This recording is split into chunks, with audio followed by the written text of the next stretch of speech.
যখন আমরা স্বস্তি বাচন করি তখন দেখা যায় অনেক পণ্ডিত মহাশয় রয়েছেন যাহারা স্বস্তি বাচনের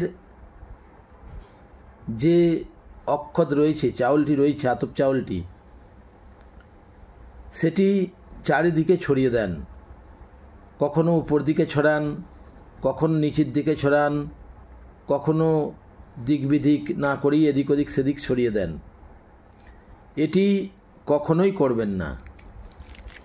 এটি একেবারেই শাস্ত্র বিরুদ্ধ। কারণ এটি করলে ক্ষতি হয়। কিরূপ ক্ষতি আমরা সেটি দেখে নিই।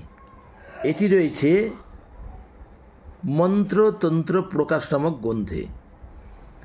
সেখানে বলা হচ্ছে, শূন্যে ক্ষিপ্তে ভবেদ ব্যাধি, ভূমৌ ক্ষিপ্তে দরিদ্রতা, যত্র তত্র পুত্রহানি তাম্রপাত্রে ইদম ত্যজেত। অর্থাৎ শূন্যে, অর্থাৎ উপর দিকে ছুঁড়লে, ওই আতপ চালটি নিয়ে উপর দিকে যখন ছুঁড়বেন তখন সেখানে আপনার ব্যাধি উপস্থিত হওয়ার সম্ভাবনা। এরপরে কি বলছে, ভূমৌ ক্ষিপ্ত দারিদ্রতা, অর্থাৎ ভূমিতে যদি দেন তখন দারিদ্রতা বৃদ্ধি পায়।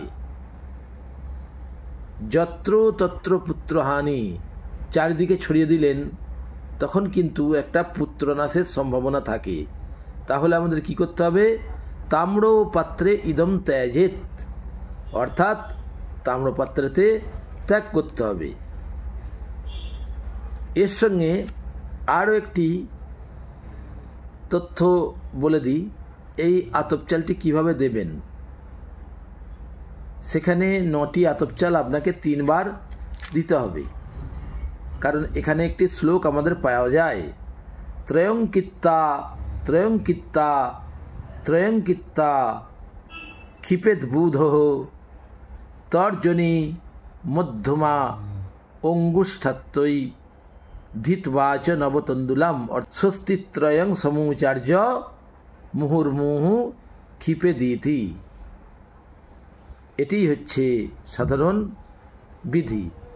এই 3টা আঙুলে আপনাকে 3টি করে চাল ধরতে হবে, দিয়ে 9 বার মোট দিতে হবে।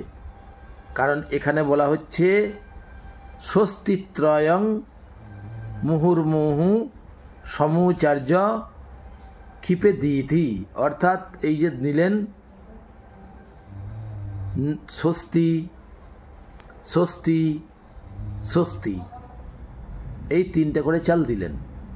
3টে চাল ধরলেন, স্বস্তি বলে একবার দিলেন, আবার 3টে চাল ধরলেন, আবার স্বস্তি বলে দিলেন, আবার 3টে চাল ধরলেন, আবার স্বস্তি বলে দিলেন। স্বস্তি কথার অর্থ হচ্ছে মঙ্গল। সকলকে নমস্কার জানাই।